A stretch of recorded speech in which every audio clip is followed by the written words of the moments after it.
So tell us a little bit about what's been going on with the district and what you asked for from them. Okay, so long story short, in November we heard that the district was contemplating closing Maple Grove for next year. So we looked into our contract and found that we did have a contract through the end of June 2022. So we were able to secure legal counsel at that point because we felt they were pretty serious about closing the school. So anyway, we've been kind of just following and waiting for next steps from them. In January, they provided some alleged events of default where they were saying that the school was in default of the contract and that if we didn't fix those defaults, that we would, as of April 1st, I think was the deadline, that then the school would be closed for next year.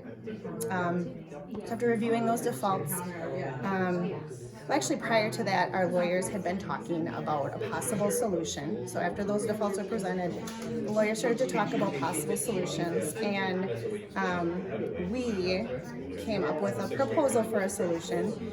And part of the proposal was that in order to relieve Merrill of the school, that we would ask for detachment of the town of Hamburg, which is where the school is situated, and so that we could then attach the town of Hamburg to a different school district. And Athens School District had expressed interest in having our town of Hamburg attached to their school district.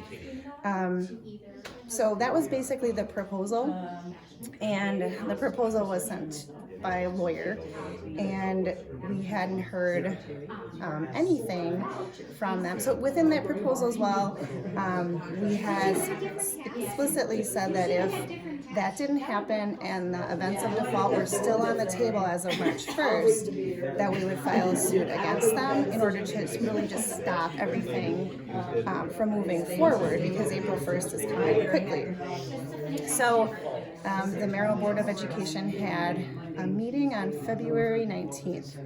And at that meeting, they went into closed session to talk with their lawyer. And they didn't come out of that closed session to take any action whatsoever. And after that meeting, our lawyer has heard since then nothing from their lawyer. So really, we're up against the wire for that March 1st deadline.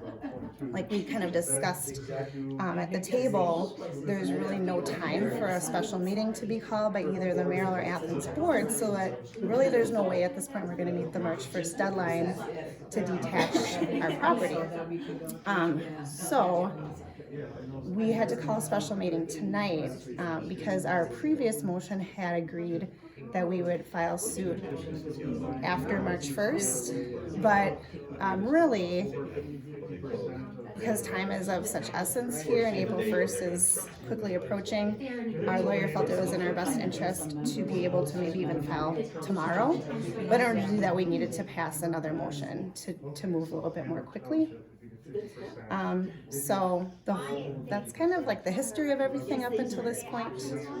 And can you disclose what those events of default were that the district gave you guys? So I'm not gonna like specifically say what I probably won't get the wording right. But allegedly there were some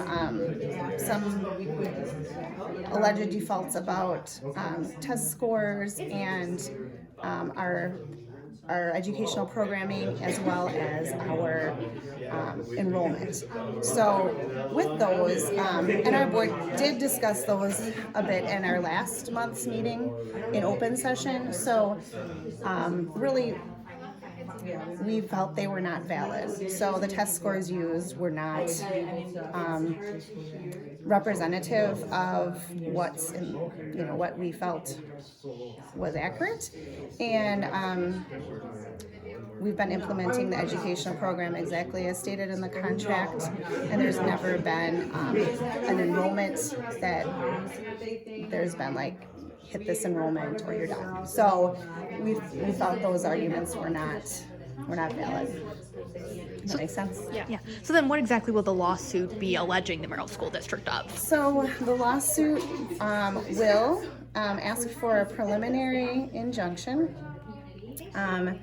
to really keep everything as status quo until a court can decide whether those events of default are indeed accurate. So it would really keep everything status quo. So even if April 1st comes and goes, nothing will change if we get that from this. So really the purpose of the suit is to stop things, to give us some time and give a judge a chance to look at those and say, is this valid? Is this not, does this really constitute breaking the contract, or is the contract still valid? Do you know, will the suit be filed in Marathon or Lincoln County? Marathon. Marathon? Okay. Because that is where the school is sitting. Okay. Yep. And if you can take us back to a little bit to when you first found out that there was a potential that this school could close or Merrill was looking at that, what was going through your head at that time? What were your concerns? What are your concerns? At that time, I was actually really sad because thinking about all of the great learning that our students are able to do, the history of the cornerstone of our community, I was really sad. Since then, my emotions have changed a little bit to kind of, I'm not sad anymore that we're not going to be open for next year, because I feel that we are in the right with our contract, and I think our contract is valid. So I have faith that we will be open for next year. So that sadness has kind of dissipated a bit, and it's more really kind of ignited. And I think not just myself, but in others in the community, like that fighting spirit, right? So just doing everything we can and like working hard to make sure the school continues. And obviously, I feel like parents are very passionate about the school, and the kids too seem to really like it. What makes the school so special? We have a lot of different project-based type of learning, a lot of hands-on. So just this fall we did a school-wide science fair. So a couple years ago, the Merrill School District discontinued its district-wide science fair for elementary schools, and we really missed that because we like having our kids be able to experience like projects and telling people about those projects. So we had our own science fair that we hosted here this fall, which was really nice for students to be able to showcase all of their learning. We tap trees in the spring and make maple syrup out of that sap. At recess, the kids are just climbing on snow piles and they're building forts and everything in the woods.